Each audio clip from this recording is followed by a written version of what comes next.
Ok, então, muito obrigado.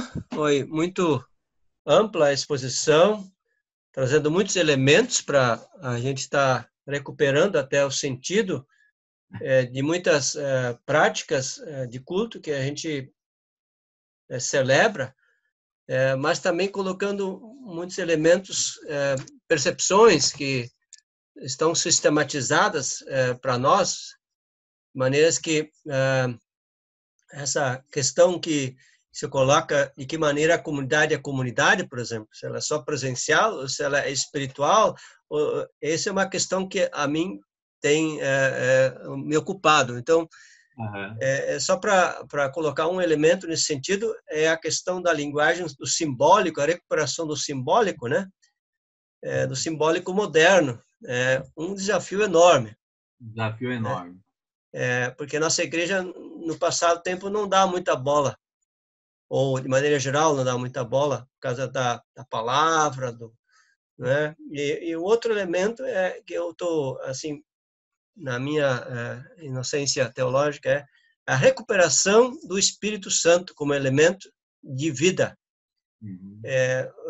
o elemento crítico também, que revolta e encoraja. Então, a dimensão da espiritualidade luterana na recuperação do Espírito Santo, que é o Espírito de Cristo. Uhum. Uhum. Eu creio que aí nós temos ainda uma porção de ideias para refletir, então não quero ficar aqui falando, mas a palavra está aí, para quem quiser fazer. Então, muito obrigado mais uma vez pelas indicações também dos livros, que é muito importante a gente estar lendo. Uhum. Eu percebi que no último tempo o pessoal não lê mais os e-mails, e a turma que está nos fake news está com uma crise tremenda, porque agora não tem aquelas fake news aí que foram caçadas, né? Então não tem mais conteúdo. Então a gente está muito na leitura do WhatsApp, né? Isso é um problema. Sim. Então eu vou deixar isso assim colocado como só uma fala. Muito obrigado. Eu tenho uma Obrigado. pergunta, Júlio. Você que está ali próximo também, fazendo trabalho, também pesquisando, né, sobre a questão de culto. Vocês já fizeram alguma pesquisa agora, nesse tempo, na SLB, como os cultos online, como isso está acontecendo, como é que estão sendo as reações das pessoas? Já tem alguma coisa encaminhada também nesse sentido? Ou você já está trabalhando nisso? Obrigado, Claudio. Que eu saiba, assim, uma grande investigação ainda não tem, né? Esses dias eu fiz aí uma sondagem bem rápida, uma pesquisa de opinião, um pouquinho como é que as pessoas estão vivendo a pandemia e como é que elas estão alimentando a espiritualidade. Foi algumas questões, aí elas estão assistindo o culto e o que do culto foi importante, né? Então, a pesquisa, mas é bem geral. Tem uma aluna do doutorado, que é da ISLB, ela tá observando alguns cultos e está tentando achar algum jeito de ver como é que é esse culto, né? Esses cultos online. E está pegando de diferentes locais, assim, até para ver quais são as características. E então, mas eu acho importantíssimo isso que você está dizendo. Eu acho que é um jeito da gente aprender analisar o que a gente está fazendo, né? Com os acertos e com os erros que a gente está fazendo. Nesses cultos que a gente e são muitos, né? Uma quantidade imensa de cultos, todo domingo, durante a semana, é muito material. Então, uma observação minha, num primeiro momento, a tendência foi fazer o culto do jeito que a gente faz na igreja, o presencial, filmar e botar na rede. E muitos ainda fazem assim, né? Mas aí teve já um processo de pessoas que se deram conta de que isso não funciona do mesmo jeito, né? E aí já começaram a encurtar, pegaram alguns elementos, deram ênfase em uma ou outra coisa, né? E que isso pode dar muito mais certo do que simplesmente filmar o culto inteiro e colocar lá, porque as pessoas não vão ficar. Claro que quando eu digo as pessoas, obviamente que tem gente que assiste, né? Que participa do culto, mas tem pessoas que não fazem. Isso até se a gente tem um jeito de... o próprio YouTube, por exemplo, você tem como ver quanto tempo as pessoas ficaram, né, assistindo. Então, você vê que a pessoa entra, mais ou menos na metade do tempo, já saiu metade fora. Alguns entram e entram de novo, daí para ver, ou ficam zapeando, assim, vão pulando o culto, né? Vem um pedaço, é pá para frente, aí vem mais um outro pedaço, né? Se o culto é gravado. Mas eu acho interessantíssimo fazer essa investigação, né? Aprender fazendo, acho que isso seria bem legal, né? Fazer, conversar com as pessoas, como é que elas viram isso, como é que elas receberam o culto, e aí tentar ir adaptando para melhor, chegar mais perto daquilo que consegue de fato comunicar. Eu achei interessante a questão do equilíbrio entre o germanismo, que é bastante comum na nossa igreja, e também os aspectos abrasileirados, né? Esse abrasileiramento da ESLB. Eu vejo que cada vez mais difícil, eu acho que essa é a grande questão que a ESLB precisa resolver hoje, porque muitas comunidades e paróquias elas se confundem com clubes germânicos mesmo. Isso é típico. Aqui no Espírito Santo tem a questão das comunidades pomeranas. Eu sei que tem comunidades pelo país, principalmente aquelas que foram comunidades missionárias formadas no Norte, Nordeste, que muitas vezes se confundem com CTGs, né? Para quem não sabe, os Centros de Tradições Gaúchas. E a questão sempre a gente precisa parar de se comportar sempre assim, porque senão as outras pessoas sempre vão achar que isso aqui é um clube do qual eu não posso entrar. Porém, se a gente começa a abandonar isso, as pessoas que estão, elas também se afastam, sem dar tempo de talvez outras entrarem. Agora, sendo bem objetivo com relação a números mesmo, né, de manter a igreja. Eu sei que o drama, por exemplo, com relação ao uso do alemão dentro dos cultos, né? Eu, particularmente, tenho bastante dificuldade. Eu adoro, particularmente, hinos em alemão, por exemplo, né? Adoro cantar, ouvir. Mas eu sei que uma pessoa que não foi criada nessa cultura, se for num culto, é a mesma coisa que eu fosse numa igreja anglicana, conhecer, eles começassem a cantar em inglês, não sei. E sem saber inglês. E qual seria o sentimento? Né? Isso aqui não é para mim. Mas, ao mesmo tempo, toda vez que a gente canta um culto em alemão, faz alguma coisa em alemão, você sempre tem aquela reação, né, da memória afetiva, que é muito forte em boa parte dos membros. Então, esse equilíbrio, né? Como a gente equilibra essas duas coisas. E que eu acho que vai muito na linha do que você falou do peregrino, né? Do peregrino e do convertido. Como é que a gente atrai o peregrino sem afastar o convertido, né?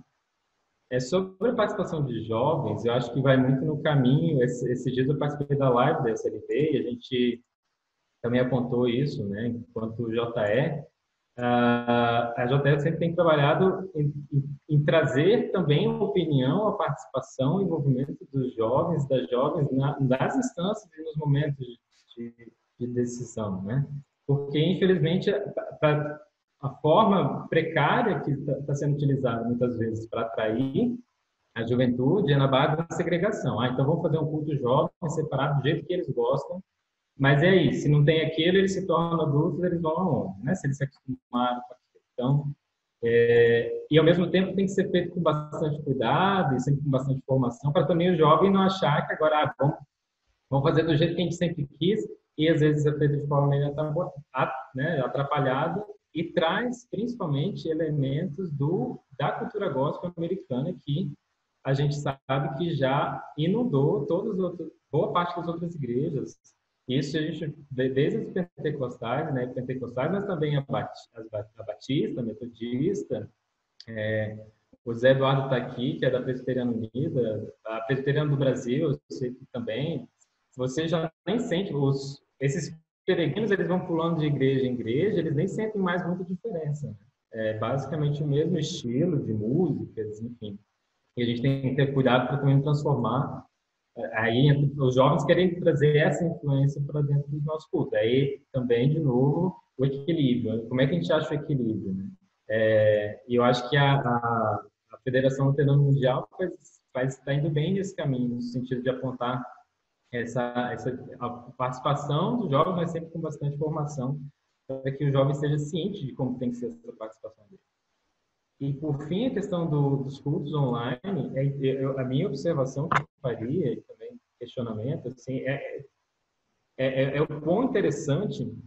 A impressão que eu tenho é que outras igrejas, outras denominações que têm décadas de experiência com televisão, enfim, grandes redes aí de televisão, são as mais desesperadas para que volte o culto presencial. Eu acho isso muito interessante. A SLB, eu mergulho muito dos posicionamentos da SLB, porque ela, apesar de contar com, né, sempre ter o culto presencial, ela se mantém firme no isolamento social, na responsabilidade com a vida. Eu acho que isso é muito louvável nessa vida. Mas, assim, fato é que a gente partiu muito atrás. Tá todo mundo correndo atrás, aprendendo, desenvolvendo. Embora eu acho que, de certa forma, esse jeito quase artesanal de fazer também ajuda a gente a se aproximar. Até porque a gente não vai conseguir disputar com TV Aparecida, Canção Nova, os horários aí pagos pelo Edir Macedo na Band, na Record, não sei mais aonde. Então, quão interessante tem sido isso. A gente, apesar de não ter experiência das outras igrejas, a gente se mantém firme na proposta de fazer online e não voltar de forma irresponsável com os cultos presenciais. Obrigado, Eduardo. Achei excelente as tuas questões, excelente, uma melhor que a outra. Dá muito o que falar aqui. Deixa eu começar pela última. Os cultos, as igrejas que estão com pressa de voltar é por causa da arrecadação de dinheiro, né? Infelizmente. Tão somente isso. O culto é fonte de dinheiro. E aí tem que voltar, porque senão a igreja quebra, né? Na televisão, na internet, mesmo com o cartão que se usa lá, não dá dinheiro, né? Então tem que voltar. Agora, o culto é um dos lugares de maior disseminação da Covid. É comprovado isso. Cidades que tiveram na França, Coreia, que de um culto contaminou a cidade inteira. Um único culto, com uma ou duas pessoas doentes. Então, é um espaço de altíssima contaminação, porque as pessoas estão muito próximas, as pessoas falam, as pessoas cantam, né? Então, troca de vírus ali é solta. Então, eu acho muito, muito sério isso, né? Uma igreja que quer pregar o evangelho, como a gente falava antes, da vida, né? Mata as pessoas. E aí a ISLB, eu acho que está fazendo muito bem. Eu acho, tanto de manter o isolamento, mas aqui eu estou falando dos cultos. É impressionante. É impressionante a qualidade do que tem saído, do que tem sido feito.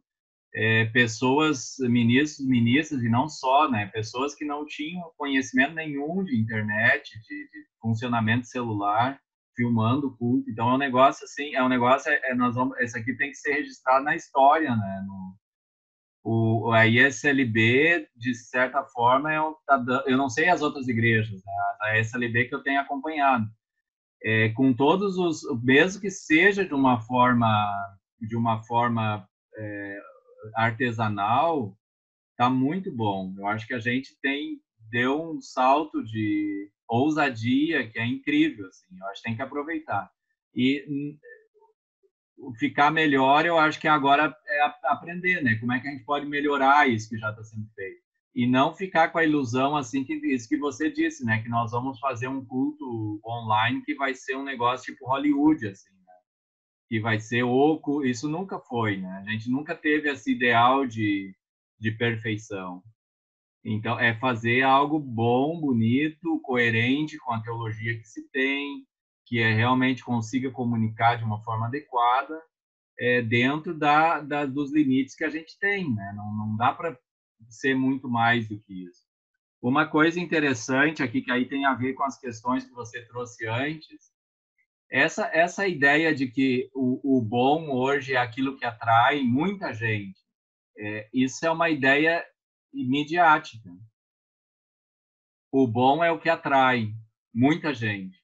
Então, se atraiu muita gente, é bom. Isso é extremamente questionável. Nem tudo que atrai um monte de gente é bom. O McDonald's atrai um monte de gente, é uma porcaria. Desculpa se alguém gosta do McDonald's, mas é uma porcaria. Então, os YouTubers atraem milhares, mas é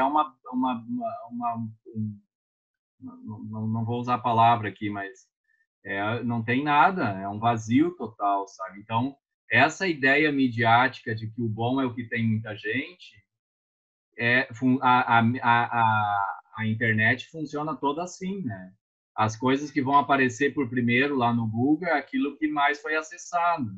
Nós vamos ser mais vistos conforme a gente é visto por outros, né? Então, um negócio muito doido. Tudo funciona com base em robôs que vão contando o quanto mais gente acessa determinadas coisas. E aí a igreja entra nessa mesma lógica, né? Que o culto bom é o culto que tem muita gente.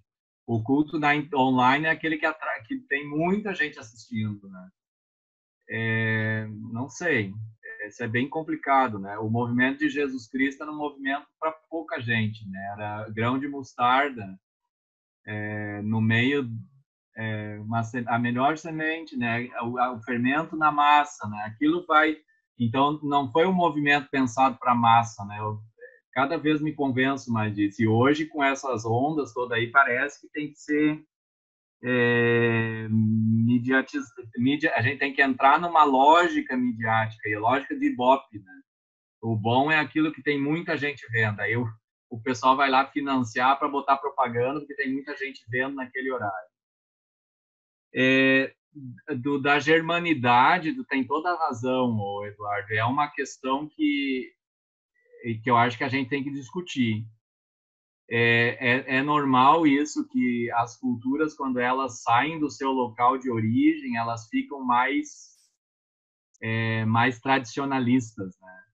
Os turcos que vieram para a Alemanha, na Alemanha eles são muito mais turco e muito mais muçulmano do que na própria Turquia. Os alemães que vieram para cá, eles são, de certa forma, mais alemães aqui, tanto que eles continuam mantendo tradições que nem existem mais na Alemanha, né? É como os gaúchos em Santa Catarina, né?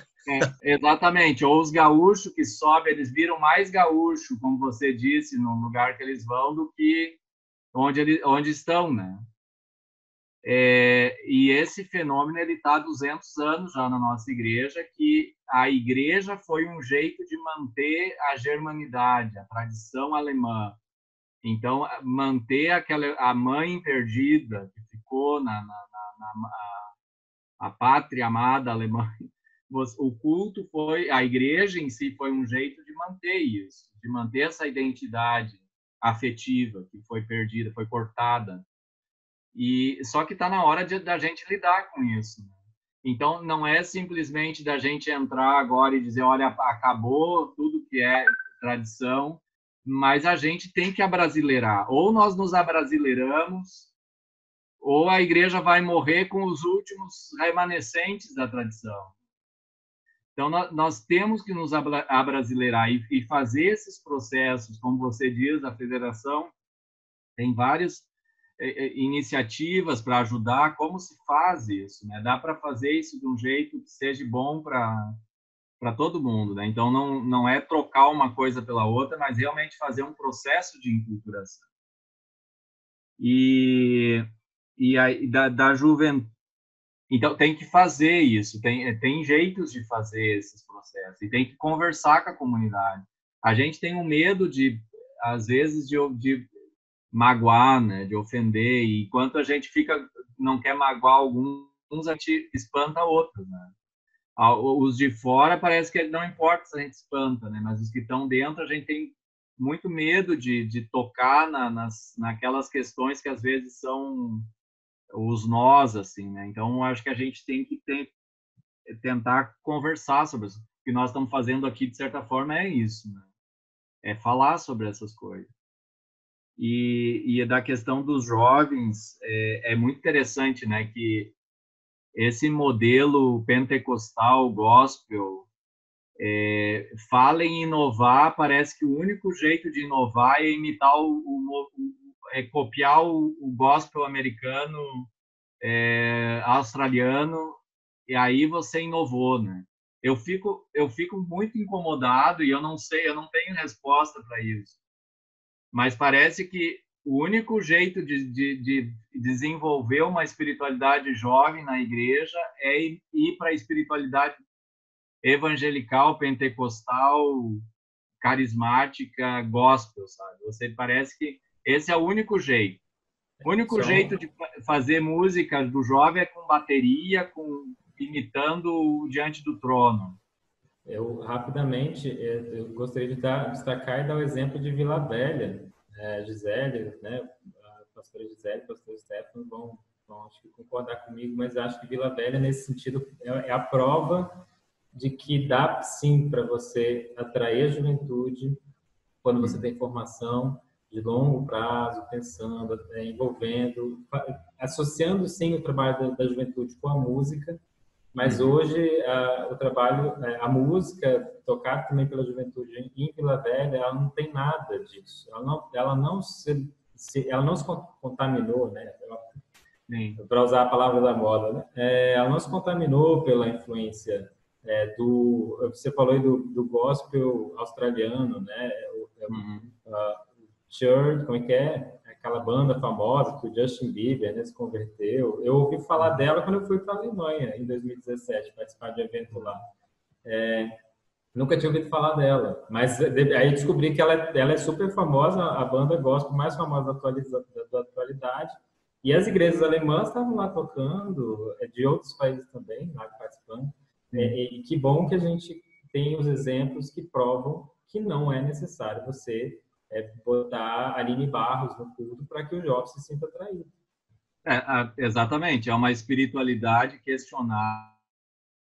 Talvez é uma espiritualidade, não tenho nada contra a espiritualidade evangelical, eu acho que é muito valiosa, muito comprometedora, né? Mas nem todo jovem vai se encontrar nessa espiritualidade. E aí, quais outras espiritualidades a gente pode elaborar, né? Criar? E aí eu acho que vocês estão dando exemplo de que existem outras possibilidades. Bom, o Espírito Santo é o lugar onde vários outros jeitos de ser jovem, de ser igreja, funcionam muito bem, né?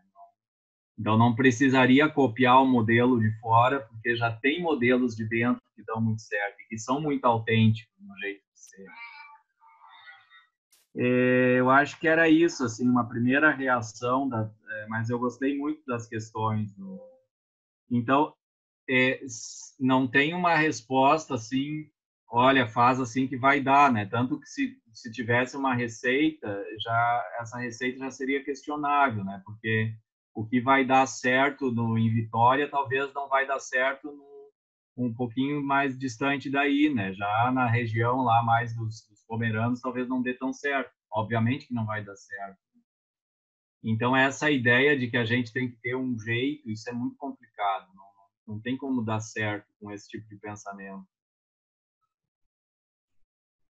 O processo de enculturação ele é quase que de comunidade para comunidade, assim, né? Um exercício da própria comunidade se pensar, né? O culto deveria ter a cara da sua comunidade, a cara no sentido assim que a comunidade se reconhece ali. Isso aqui é meu, né? Eu pertenço para isso aqui. Esse é o culto que eu me sinto em casa, de fato. Eu me sinto bem aqui. Ele me faz falta, ele me ajuda a viver. Então, é um processo onde cada comunidade deveria ter a chance de fazer o seu processo de enculturação. Mas a gente também tem que pensar que se o culto tiver a cara da comunidade, nesse tempo que a gente vive, a gente ia ter cultos bem sombrios em muitos lugares. Né? Então, eu conheço comunidades no Brasil onde, se não houver nenhum outro parâmetro além da expressão de um desejo, de se auto-enxergar na celebração, no culto. E se o evangelho não fizer mais diferença e não falar para dentro da realidade, os cultos vão virar deformações, né? Onde não se prega mais o evangelho, mas se prega a si mesmo, ou ao seu próprio desejo, manifesto na comunidade. E esse equilíbrio, eu sinto que em muitos lugares no Brasil nós perdemos completamente esse equilíbrio entre o culto ministrado e conduzido por ministros e a parte, então, que absorve os elementos culturais da comunidade. Hoje parece que em algumas determinadas regiões o evangelho perturba, ele incomoda, né? E já não se quer mais o evangelho, se quer apenas o que a comunidade deseja. E isso eu também não sei se não é um caminho sem volta, tá? Esse é um problema, porque as pessoas começam a perceber que aquela colocação do Eduardo, que o pessoal da música aqui de Vila Velha não entra no gospel, eles não entram, mas eles não são neutros, de forma nenhuma, né? O pessoal da música de Vila Velha, eles são da PPL, eles têm uma proposta de teologia por trás. Eles já vêm de uma formação que começa na ADL, né? E essa formação é traduzida aqui na vivência musical. Então, assim, eles fazem um louvor com lado. Eles escolhem um lado que eles defendem. E isso, às vezes, não fica muito claro para a comunidade. Às vezes fica muito claro, mas eles não são questionados, porque a qualidade é muito boa. Se eles cantassem e se eles fizessem não tão bem como eles fazem, os conteúdos já seriam censurados, né? Então é bem interessante, e essa relação, essa reflexão do culto agora, os ministros, os pregadores, eles estão completamente censurados, né? E as comunidades estão escolhendo ministros conforme o ideal político deles, né? As comunidades querem que o seu ministro ou a sua ministra defendam a bandeira do seu partido, né? É isso que eu tenho, assim, visto em Santa Catarina, principalmente. Aqui nem tanto, mas em alguns lugares que eu passei aí. Então, é só isso que eu queria colocar. Obrigado. Obrigado, Stefano. Acho excelente a tua reflexão. Quando eu digo que tem que ter a cara, né, da comunidade, obviamente que eu estou idealizando uma comunidade que conheça o Evangelho, que conheça a Bíblia, que conheça o que é culto, né, que saiba das coisas, né, uma comunidade que tem informação de fato, né, não é a comunidade como ela está, é a comunidade ativa de fato, aquela comunidade protagonista que se apropria das coisas. Eu estou aqui achando também, e eu reconheço que é bem idealizado o que eu estou dizendo, entendendo que a educação a liberta, né? Conscientiza, abre a cabeça, né? Então, eu tenho muito essa aposta de que quando a gente, de fato, ensina e aprende junto, as questões se abrem, né? As pessoas ficam muito mais tolerantes, muito mais respeitosas, muito mais diversas, né? Do que só aquela tendência que a gente está vendo hoje de manter determinadas estruturas ou determinadas verdades intocáveis, né? E ficar só nisso. Então, eu ainda aposto que quando se reflete, a coisa pode se abrir muito, né? E tenho essa experiência principalmente porque eu estou num lugar de formação, né? Obviamente que é a EST, que é um lugar que dá para pensar de uma maneira muito aberta. Então, talvez eu estou um pouco idealizando a comunidade. Eu aposto nisso, né? Eu acho que comunidade é o lugar que a gente consegue fazer pensar, né? Deveria ser esse lugar. Agora, a questão política no Brasil, no momento, nós estamos no pior momento, né? onde a coisa ficou proibido pensar, né? Se você pensa, se você ousa questionar, você já é de um lado, e esse lado é perigoso, esse lado tem que ser barrado, então a questão está muito complicada. Estamos vivendo um período muito complicado, né? Vamos lá, para começar, né? O Eduardo Borchat, até quando falou, ele falou Zé Eduardo da Presbiteriana Unida. Eu estou um pouco nesse peregrino.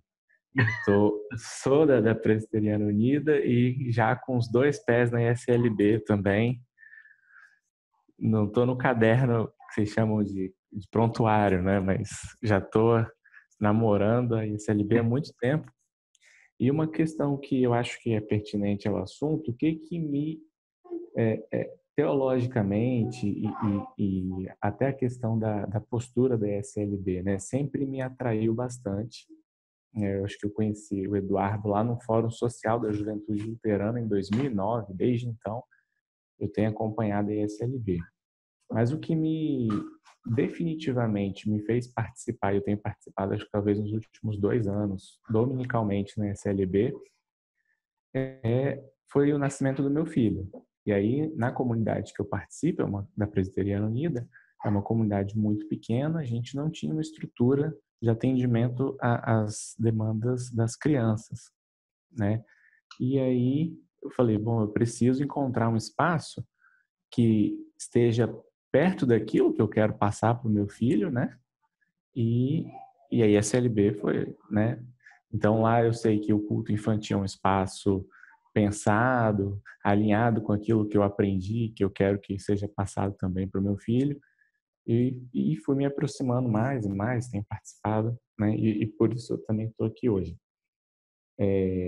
Acho que isso também tem a ver com muitas experiências que eu vi lá na minha comunidade, né? Que eu, né? Laranjeiras, aqui na Serra. Que tem muitas pessoas que se aproximaram porque ouviram algum professor na faculdade falar. A gente tem muitos pastores que são professores da universidade, né? Então, ouviram um professor falar, ouviram alguma coisa da postura pública da Presbiteriana Unida. E aí se interessaram em participar. Foram, mas o cotidiano acabou não, né? Porque havia outras demandas. Havia uma demanda inicial do que aquela igreja poderia significar e suprir nas suas necessidades espirituais, uma espiritualidade comprometida com a justiça, mas quando o cotidiano, igreja muito pequena, acabou que as pessoas foram, né, se afastando ou foram para outras comunidades também que tinham grupos de jovens maiores. São várias demandas. Aquela comunidade atendia uma demanda. E eu senti isso também, né? A minha comunidade, toda a minha subjetividade, minha afetividade construída naquela comunidade, mas em um determinado momento havia uma demanda que se mostrou muito urgente, que é o cuidado com meu filho, né? E que era muito difícil de eu atender essa demanda onde eu estava. Estou, né? Eu sou membro de 2 igrejas, eu entendo assim. E aí, eu, assim, para não tomar muito tempo também, eu anotei algumas coisas que eu acho que são relevantes e talvez até de um ponto de vista de alguém que está chegando mais recente. Então, algumas coisas vou compartilhar. Bom, primeira questão do dentro e de fora, essa questão que vocês falaram da germanidade. Então, até um pouco da equação que o Eduardo falou, né? Se você afasta um pouco da germanidade, você abre mão daqueles mais tradicionalistas, mas pode atrair novas pessoas. Eu acho que, conectando um pouco com a fala do pastor Stefan, eu acho que isso tem qual é a referência de quem vai ficar, vai se afastar dessa nova ISLB e quem vai atrair? Porque há outros polos também dentro da igreja, né? Há outros pontos de vista. E aí, e se essas pessoas de outros pontos de vista, que são, por exemplo, essas pessoas que dirigem as comunidades que ele citou de Santa Catarina, tiverem outros planos para a ISLB? Eu acho que é uma igreja muito grande, muito diversa. Então, considerando essa questão do dentro e fora, atrair quem e afastar quem, né? Dependendo de quem responde isso, você vai ter uma igreja completamente diferente do que a ESLB hoje. Acho que todas as respostas elas serão bem diferentes do que a ESLB hoje, mas serão resultados bem diferentes também. Uma questão sobre a primeira pergunta lá que a Claudete, a pastora Claudete fez, foi sobre os resultados dos cultos online. Aí eu fiquei pensando sobre o alcance, né, desses cultos, porque muitas comunidades são de interior. Seria talvez interessante, porque muitos membros da ESLB talvez nem estão tendo acesso aos cultos online, por uma falta de acesso à internet mesmo. Acho que seria relevante da gente pensar nisso. Também, a igreja online, como que a gente pode avaliar a igreja online? Uma questão que hoje é fundamental, que é a análise de dados, né? O Big Data, todas essas questões. Pensar, é necessário, eu acho, da gente fazer um estudo mais fino sobre isso, analisando os dados. Quantas pessoas estão participando dos cultos online? Quanto tempo elas, né, ficam? Uma outra questão, culto online, você pode escolher qual você quer. Você pode assistir o culto da sua paróquia ou um culto completamente distante. Como que fica a questão da territorialidade e a realidade local, né? Como que as nossas comunidades vão continuar sendo comunidades inseridas nos seus contextos no mundo online, né? Pensar sobre isso.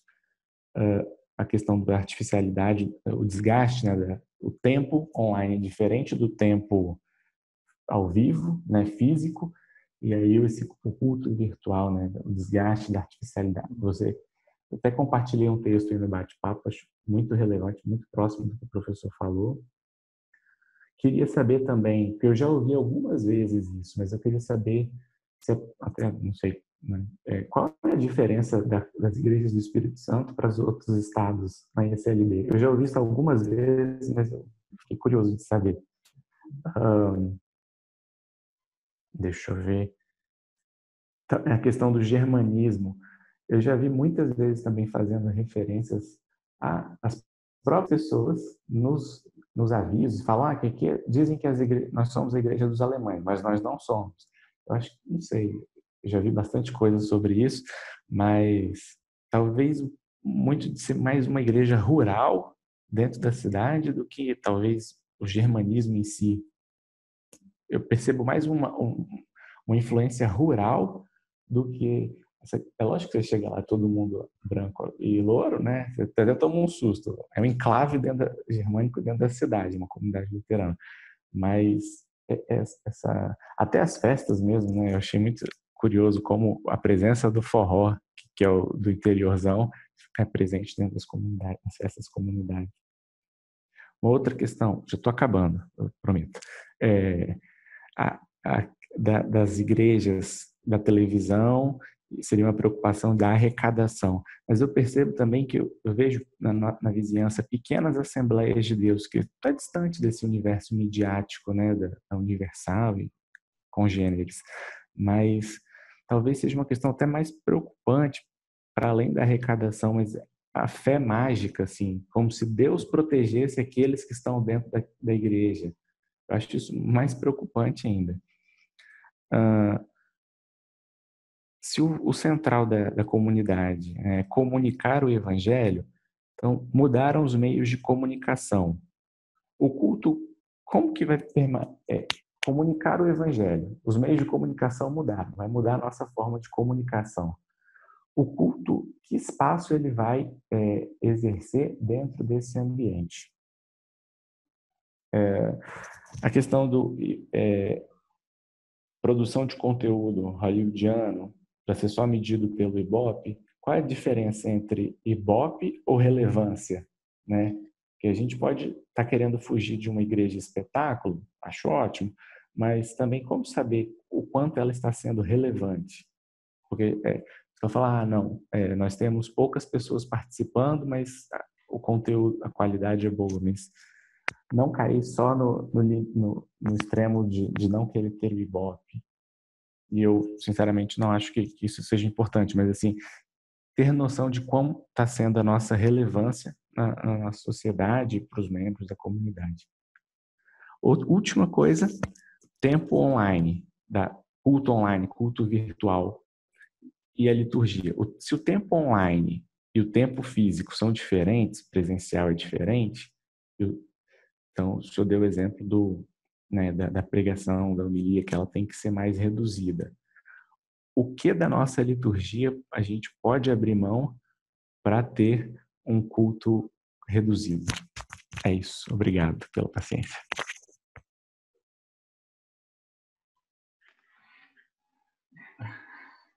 Vocês são bons de perguntas, hein? Coisa boa. Eu não sei se eu consigo responder todas, vou tentar lá. A questão do reduzido depende, tem um pouco a ver com a questão de relevância que você estava perguntando também. O que a gente quer com o culto? O reduzido, ele fica mais no culto da palavra, né? Com a leitura, pregação, algum outro canto, né? Mas, de repente, se você, por exemplo, quer trabalhar no culto um determinado tema, o batismo, por exemplo, você poderia fazer aquele culto online só em torno do batismo, em torno da fonte, com a água. Você poderia criar romper um pouco com aquela estrutura tão rígida que a gente tem no culto presencial. Então, o online, ele permite a gente experimentar algumas coisas, né? Uma outra questão que isso tem muito a ver com materiais que eu estou acessando, assim, com sugestões, né? Em vez de fazer o culto filmado dentro da igreja, né? Então, talvez o mais relevante seria, você vai falar sobre alimentação. Talvez poderia fazer o culto numa mesa onde as pessoas estão comendo e ali discutem o texto bíblico, ali se canta. Então, o online, ele permite você inventar algumas coisas que você não faria no tempo. Vai falar sobre caminho, vai num caminho, vai numa encruzilhada, faz o culto lá, acontece lá, sabe? Porque agora o online permite essa dinâmica. Antes a gente não tinha. Então não tem como levar o povo todo, de repente, para um determinado local, mas agora o online leva esse local para dentro da casa das pessoas. Então é mais... o reduzido tem a ver com o que você quer com o culto, Zé Eduardo. Qual é a intenção desse culto? É trabalhar pecados, então concentra em confissão de pecados, em absolvição, o próprio batismo tem a ver com pecados, então você poderia trabalhar só isso naquele culto. Não precisa ficar muito, vou ter que agora fazer todas as partes e mais essa. A questão de relevância é a questão mais importante. Não é a questão só de atrair pessoas por atrair, mas de ser relevante, de fato. E relevante, para mim, é aquilo que consegue comunicar o evangelho no sentido, na maneira como eu entendo o evangelho. Como o evangelho que liberta, que questiona, que proporciona vida em abundância, né? Vida farta, de fato, para todas as pessoas, para toda a criação.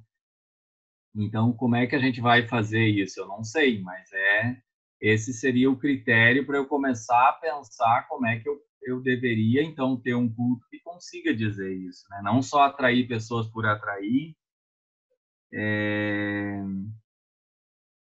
mas, de fato, conseguir comunicar essa mensagem, que é uma mensagem libertadora. Então, agora, exatamente como a gente vai fazer isso, eu acho que daí tem experimentos que têm dado muito certo.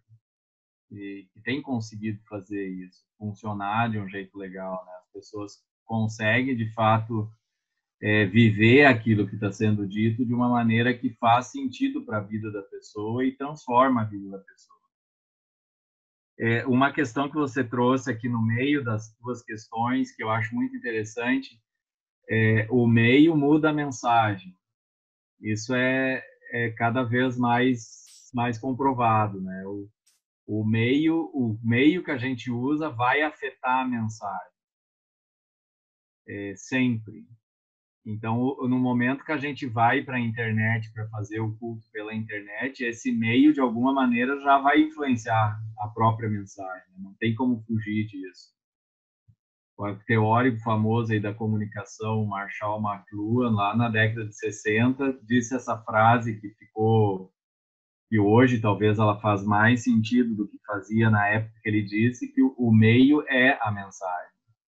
O meio é a mensagem. Então, o próprio meio, a própria mídia em si, ela já tem uma mensagem. E essa mensagem vai sempre influenciar o conteúdo que você está veiculando, está mediatizando. Então, sabendo disso, a gente tem que ter muito conhecimento do que vai fazer, tem que estar preparado, tem que realmente experimentar para fazer de um jeito que isso dê certo, né? Seja efetivo. Eu achei legal que você trouxe também a Assembleia de Deus. A Assembleia de Deus em si não é uma igreja, pelo menos as aqui mais da região sudoeste, sul, são igrejas mais históricas já, diferente da igreja da Amazônia, por exemplo, que é muito mediatizada. A Assembleia geralmente reúne o povo por uma questão de fé mesmo, né? Porque tem que ter fé e a fé vai vencer a doença, não vai pegar. Então é muito essa ideia de convicção, né? Se você não está fazendo culto, é pouca fé. E uma fé que é tão fervorosa e tão pentecostal, né? Como é que não vai fazer culto agora? Seria quase que você entregar os pontos, assim, né? Então você não pode, então só se o governo de fato proibir, mas se tiver abertura você tem que voltar para o culto, porque não dá para não ter culto, porque não ter culto é quase dizer que você não tem fé que chega, né? E isso é uma coisa muito estranha para essas tradições, né? O germânico é uma tradição criada, né? O germânico daqui não é o alemão. Quem já esteve na Alemanha sabe que o que o pessoal daqui entende como germânico não tem nada a ver com o germânico de lá. O germânico é o germânico que ficou no passado e que está muito relacionado com um jeito que foi o germânico aqui do Brasil. E aí, por isso, muito associado com a cultura agrária, a cultura rural, né? Então, isso é o germânico, que não é mais que é um germânico que não existe mais, né? Então, é um germânico criado. O Lauri Wirth tá aí, ele tem muito mais do que eu, né? Toda essa discussão, né? Da germanidade. A diferença da Igreja do Espírito Santo no resto do país, eu não me arrisco a falar, e eu vejo muitas diferenças também. Aí vocês que são daí têm que dizer o que é diferente. A questão de entender quem está participando, que tipo de participação, se eu entendi bem a tua questão, eu acho que tem a ver com o que a Claudete levantou antes, né? Eu acho, e não só para quem está participando no culto online, mas nós temos pouquíssimas pesquisas no Brasil para entender quem participa dos nossos cultos, quem é que são essas pessoas, o que elas buscam, o que elas entendem, o que elas entendem do que é dito. Não existe quase pesquisa sobre isso. Teve uma pesquisa aí que o Carlos e Claudete devem lembrar, que o Kirsch fez lá, Culto e Cultura no Vale da Pitanga.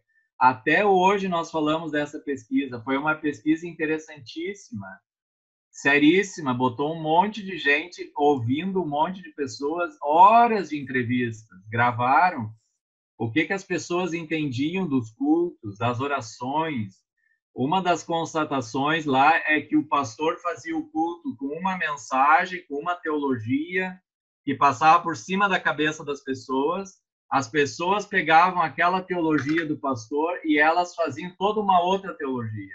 Uma teologia muito mais pragmática, muito mais preocupada com a vida, muito mais concreta do que era a teologia do pastor. O pastor estava numa frequência de ideias teológicas, de confessionalidade, de grandes termos teológicos, trabalhando com o povo, e o povo pegava, eles ficavam lá, assistiam, achavam muito bom o culto do pastor, mas na hora que eles tinham que dizer como é que eles entendiam, eles traziam para dentro da vida deles. Não, o pastor não tinha dito aquilo, mas eles digeriam para dentro da vida, para resolver o problema da vaca que não conseguia ter o bezerro, para o filho que tinha que passar no vestibular, para a pessoa que estava com suspeita de uma doença. Eles liam a teologia do pastor totalmente dentro de uma outra maneira. Essa pesquisa foi feita na década de 90, pessoal, faz 30 anos. Não se fez mais nenhuma pesquisa. Eu estou exagerando, claro que tem algumas outras pesquisas interessantes que foram feitas, mas nenhuma com especificamente como é que o povo que vai no culto entende o culto. Pouquíssimo material, pouquíssimo. E aí a gente teria que fazer não só para as pessoas que agora estão vendo culto online, mas as pessoas que já desde sempre participam dos cultos. O que elas entendem do culto, o que elas gostam, o que não gostam, quais são as partes mais importantes, como é que o culto poderia ser diferente. Então, são coisas importantes de se pensar.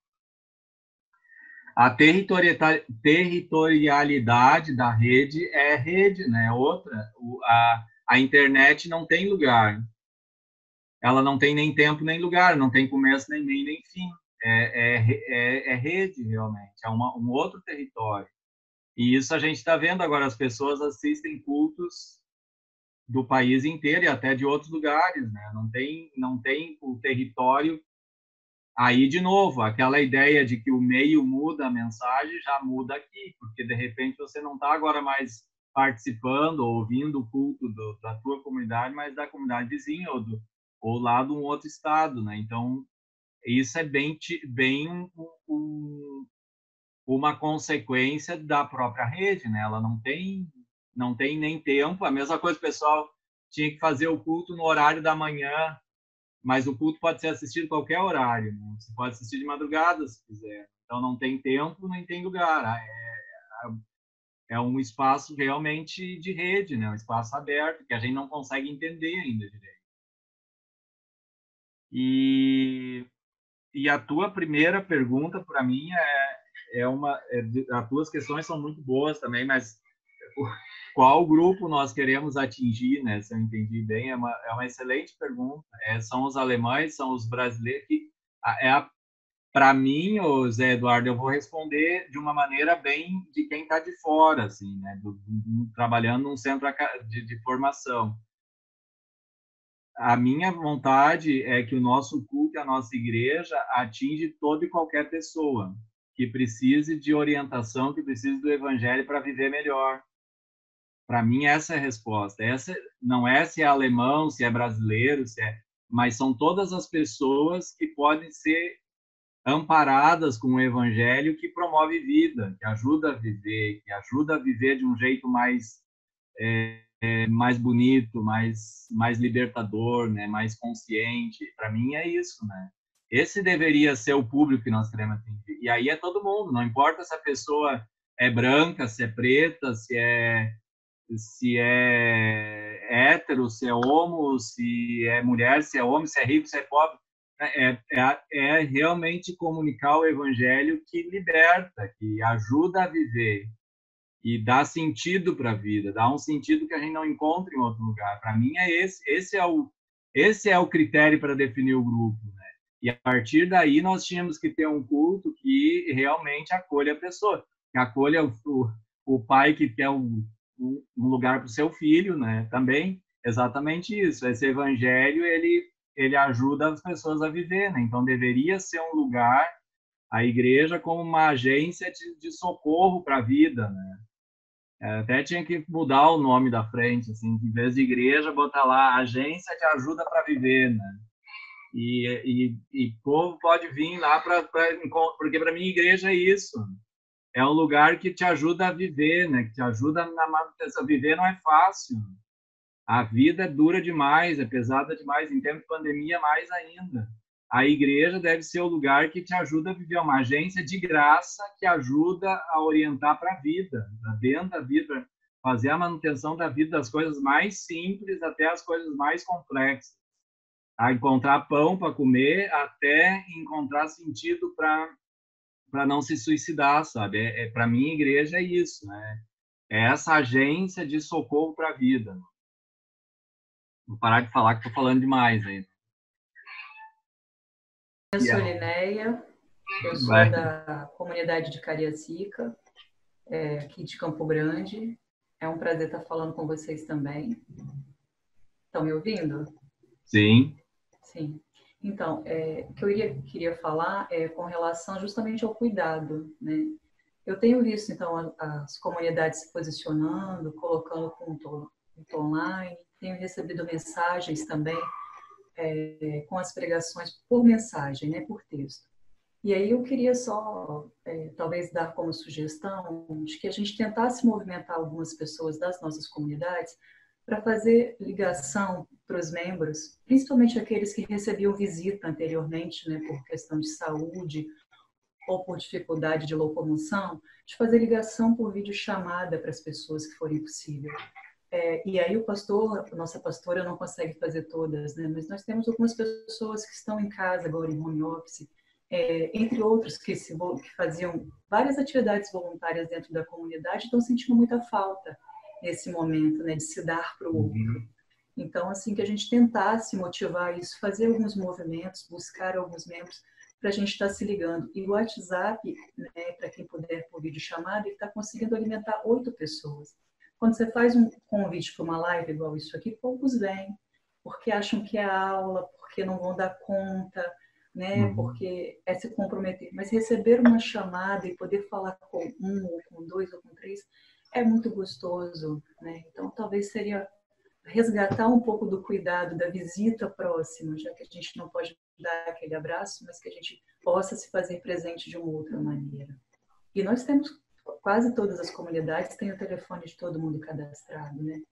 Então, assim, talvez seria uma opção, de novo, de se fazer próximo. Eu estou muito preocupada com aqueles membros que não dão conta de assistir os cultos, porque é mais do que assistir o culto, é se sentir querido, é não se sentir sozinho, para que a depressão não se estacione, né? Não, você não está sozinho, a gente está aqui, de alguma maneira a gente está com você. E eu estou muito feliz de estar com vocês hoje, estava com muita saudade de todo mundo. Obrigado aí. O culto é um lugar que a gente participa, né? E aí essa ideia de participar do culto online, isso é muito complicado, né? Toda a ritualidade, a corporalidade, a territorialidade, tudo isso, a mídia ela é muito falha em transmitir. Então, ideias, sons e imagens a gente consegue transmitir muito bem, mas todo o resto, que é extremamente importante, que é muito presente no culto, a gente não consegue fazer. Eu achei muito legal essa tua ideia de ligar, né, de fazer ligação.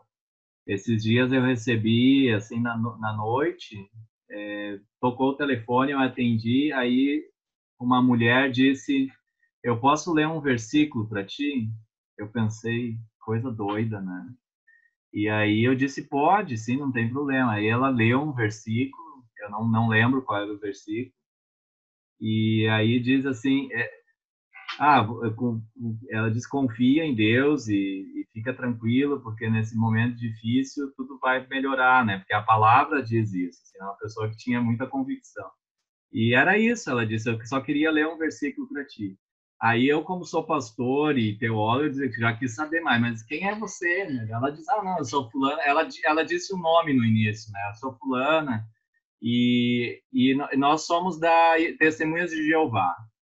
E a gente pegou a lista de telefones e nós distribuímos entre os membros. Cada um pegou um tanto de lista e a gente tem a tarefa, como a gente agora não pode mais ir para a rua, a gente liga. E a gente lê um versículo e aí se a pessoa depois, daí no final ela perguntou, você tem interesse em receber mais? Aí vem bem o Testemunho de Jeová que quer já te puxar para a igreja dele. Daí eu disse, olha, eu agradeço muito, eu fiquei realmente muito feliz que você me deu esse versículo, foi realmente, eu fiquei tocado com a ação de vocês. Eu sou pastor, eu sou luterano, eu sou professor de teologia, Eu não tenho, se é para ligar de novo para a igreja, eu já conheço a igreja de vocês, eu admiro o trabalho que vocês fazem de divulgação e só queria dizer, que legal, você é cristão também, então tá bom, ficou assim, desligou, foi uma conversa muito legal. Então, quando você falou dessa ideia de ligar, principalmente porque tem muita gente que não tem internet, né? Não funciona, não sabe como manusear.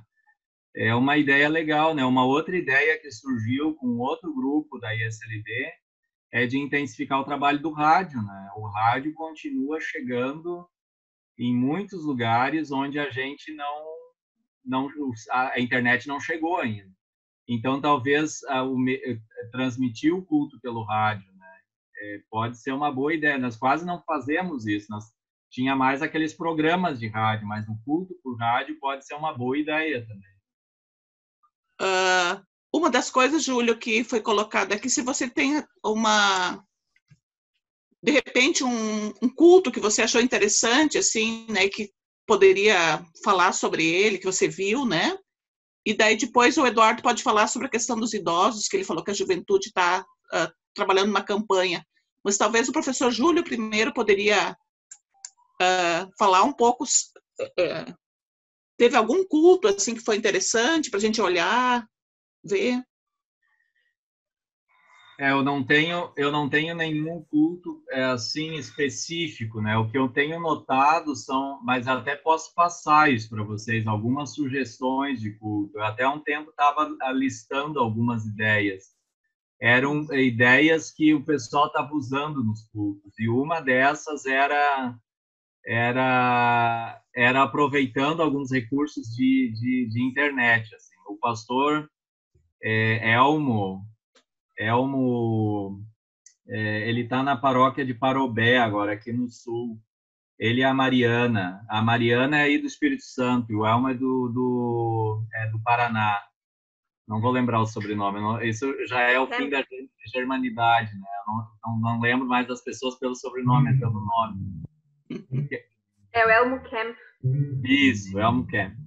Ele fez uma filmagem, por exemplo, ele se triplicou. Ele conversava com ele mesmo dentro da igreja, sentado no banco com o texto bíblico. Toda a mensagem ele fez assim. Ele não sei como é que ele fez isso. Ele deve ter filmado 3 vezes, depois ele juntou. Mas ele conversava sobre a colheita, era o culto da colheita, e ele buscou um texto bíblico. Aí ele falava com ele mesmo. Ficou um negócio muito bem feito. Um negócio assim é muito atrativo, né? Só que dá um certo trabalho, que tem que saber fazer isso. Né? A própria Mariana também tem uns exemplos que eu gosto muito. Talvez eu possa mandar os links para vocês. Ela saiu de dentro da igreja, ela vai para a rua, vai no jardim, pega um vaso de flor e começa e faz toda a mensagem em torno da planta, daí relaciona com o texto, então faz umas coisas muito, muito diferentes. Tem esse eu não lembro o nome, mas que também saiu da igreja, construiu um pequeno altar num outro espaço, assim, ficou muito interessante, faz um culto bem mais enxugado, mas fala de um jeito que é muito, não usa papel, né? Então olha sempre direto para a câmera, né? Tá muito perto da pessoa, e também me chamou muita atenção essa proposta. Posso passar para vocês esses links para vocês dar uma olhada. Nós fizemos pela Este um curso, não sei se alguém de aqui fez, a gente fez um curso Comunidades em Rede, é um curso EAD, Gisele fez. Lá a gente dá várias dicas de como fazer, e não é, daí tem o pessoal que é da educação à distância, eles dão vários suportes, né, tecnológicos, como usar isso, como usar aquilo. Esse curso é de graça, ele está aberto lá para fazer, né? Então daria para fazer o curso. É um curso de 10 horas, auto-instrutivo, então você entra lá e faz o curso todo, com várias dicas de como fazer.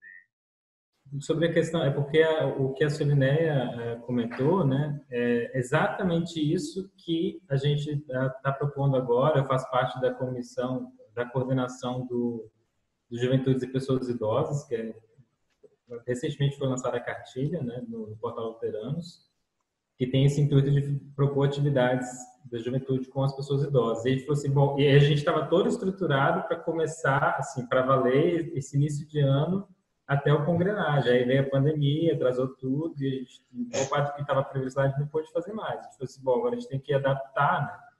E aí a gente está fazendo meio que uma mini campanha dentro da campanha maior, que o título está mais ou menos esse, assim, apadrinhando uma pessoa idosa, que é justamente bem isso, assim, o jovem, a gente passa quase com um roteiro para facilitar, dicas básicas, assim, como os grupos podem fazer, para dar esse suporte aos ministros, às ministras, e também como forma de aproximação entre os jovens e as pessoas idosas, que a gente viu que, principalmente por causa do certo analfabetismo digital também, né, que existe ainda e tal, por mais que eles tenham acesso a smartphone cada vez mais, mas muitos deles não vão ter, talvez, a autonomia de ir lá e assistir o culto online, enfim, coisa assim. Então, a gente falou que, por incrível que pareça, essa ideia fui eu que dei na coordenação, e eu dei justamente por causa dessa ligação que eu recebi do Testemunho de Jeová.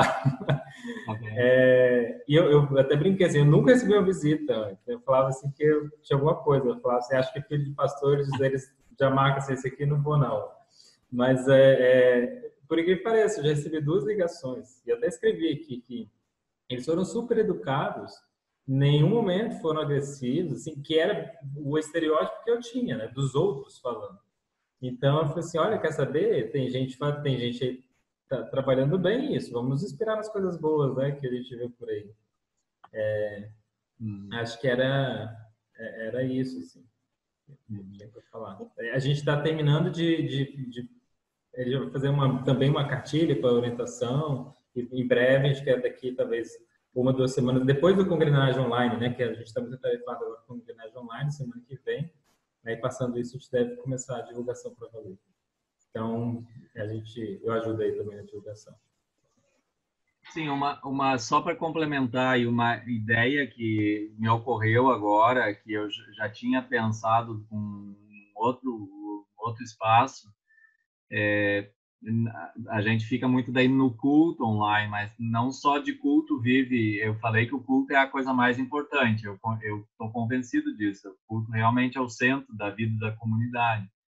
Mas, né, diante da pandemia, outras formas de comunicação do evangelho são muito úteis, né? Por exemplo, o uso da música, ou tem gente aí lendo senhas diárias, os estudantes de teologia da EST fizeram. E todo dia eles fazem uma oração, uma bênção, se chama Alimentando Esperança, pelo WhatsApp, mandam para um montão de gente, né? São ideias, iniciativas muito legais, né? Então, a gente criar outros recursos menores, né? Menores que um culto, que pode ser vinculado de um jeito mais fácil, mandado para as pessoas, também é um jeito de alimentar. Não substitui o culto, mas ele dá um pouco daquele acalanto assim que vem no dia, né? Acordei e aí tem essa mensagem aqui, né? Isso pode ser muito muito importante, principalmente para pessoas que estão sozinhas ou que estão mais isoladas.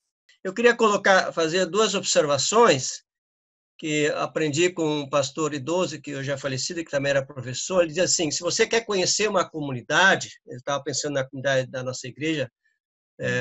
Naturalmente não era a comunidade de Vitória, uma comunidade do interior. Diz assim, você tem que ir no culto no dia de Natal.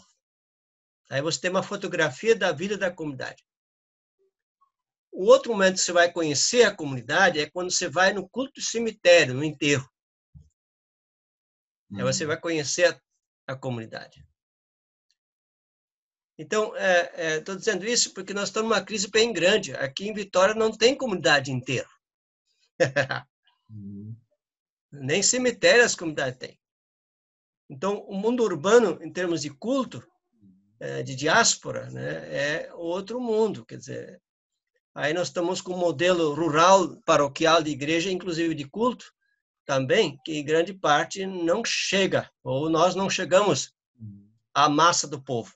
Nós não conseguimos nos enculturar e ficamos assim, em muitos lugares, parados, estagnados, né? Parados significa andando para trás. Então, nesse sentido, o desafio pastoral pessoal que eu tenho é que em todo lugar onde a igreja não passar as fronteiras, não age ecumenicamente, ela não cresce. Tudo que se faz na igreja tem que ser como Lutero. Depende de tudo de Deus, mas depende tudo de nós, na oração. Então, se nós não conseguimos desenvolver cultos e atividades que são para todos e para todas, e não agimos, não tem jeito. Porque nós estamos nesse tempo assim, se fala muito. Fala, todo mundo fala, até manda oração para o pastor. Nada contra, ao contrário. Mas agora, o que se faz? Essa é a diferença. Então, nós temos muitas ações a fazer. Então, a pandemia nos está, de novo, chamando a atenção para o sacerdócio geral de todos os crentes. Uma oportunidade de a gente estar lembrando os dons, os talentos, repartindo tarefas para outros e para outras. Só que isso dá trabalho. Dá mais trabalho. Para preparar um culto desses online que nós preparamos aqui, o trabalho, às vezes, corresponde a 3 outros. Mas porque eu sozinho faço isso. Porque não tem outras pessoas ainda envolvidas. Então, esse é o grande desafio que se coloca. Então, eu temo agora, isso eu falo com o pastor aqui em Vitória, que em muitos lugares, quando o corpo está sofrido, está apanhando, ele se fecha. Ele se fecha e fica muito encisesmado, não é? Preocupado com a sobrevivência, a Zibalib. E a gente tem que arriscar mais, olhar mais quem está na nossa volta. Quais são os movimentos sociais, quais são os outros entes que também estão lutando pela vida. Estar em diálogo, buscar o diálogo. Com as universidades, com outros grupos organizados. Também de outras igrejas. Que nós não somos a melhor nem a pior igreja, nós somos uma igreja, né? Que tem uma tradição, uma responsabilidade pública. Então, que bom que vocês estão aqui. Com isso eu vou assim, dizendo assim que a proposta do curso popular de teologia é essa, é sentar e conversar sobre a igreja, sobre nossa missão, nossa tarefa, na igreja e fora dela. Porque a tendência que a gente tem é que a gente fica só administrando a igreja, né? Então, mas pensar a igreja, viver, esperançar a igreja é um processo um pouco mais complexo. Então, e ao mesmo tempo é gratificante, porque a gente vai se realizando nesse processo, né, de estar refletindo e conversando. Então, quero agradecer muito a presença de cada um, de cada uma, pelas suas orações e ações, né? Pode ser um telefonema, pode ser também um prato de comida para alguém que está com fome. Não é? Então, esse é o aspecto ecumênico, missionário da vez. Não é? Lutar pela fome, pela democracia, isso não é uma questão de outros, é nossa. É da fé mesmo. Então, senão a nossa fé vira entre outras fezes. Mas nós sempre falamos que é a fé em Jesus Cristo que nos importa. Ele veio para promover a vida para todos e para todas, né? E para todos os povos e todas as culturas. Então, à medida então que nós temos esse grupo aqui que é para pensar, orar, caminhar juntos também na grande Vitória, bastante espalhada, né? Não parece, mas aqui nós temos 80 bairros em Vitória, né? Mas tem distância aqui da minha comunidade até outros, são 16, 18, 9, 10 quilômetros, não é pouca coisa. Então, assim, as cidades também na grande metrópole são muito espalhadas, isoladas também em grande parte.